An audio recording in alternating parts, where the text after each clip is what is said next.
Complete shutdown ভিসির বাসভবন ঘেরাওয়ের ঘটনায় উত্তেজনা অস্থিরতার পর পূজা ছুটি ও ছাত্রদল সহ ৫ প্যানেলের দাবিতে পিছিয়ে গেল রাকসু নির্বাচন। ২৫ সেপ্টেম্বরের পরিবর্তে আগামী ১৬ অক্টোবর নির্বাচনের নতুন তারিখ নির্ধারণ করা হয়েছে। সোমবার রাতে রাকসুর প্রধান নির্বাচন commissioner professor doctor F Nazrul Islam স্বাক্ষরিত বিজ্ঞপ্তিতে এ তথ্য জানানো হয়। নির্বাচন কমিশনের জরুরি সভায় এই সিদ্ধান্ত হয়। এদিকে নির্বাচন পেছানোর প্রতিবাদে কোষাধ্যক্ষের কার্যালয়ের সামনে অবস্থান নিয়ে বিক্ষোভ করে ছাত্র শিবির। অন্যদিকে টানা তৃতীয় দিনের মতো শিক্ষক, কর্মকর্তা ও কর্মচারীরা কমপ্লিট শাটডাউন পালন করছেন।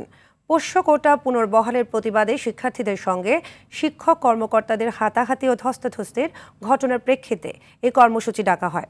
এতে ক্যাম্পাস পুরোপুরি ফাঁকা হয়ে পড়েছে, বন্ধ আছে ক্লাস ও পরীক্ষাও।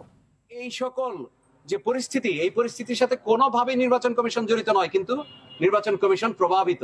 আমরা ১৬ অক্টোবরে রাকসু নির্বাচন করতে চাই, উৎসবমুখর, অংশগ্রহণমূলক এবং সকলকে নিয়ে করতে চাই।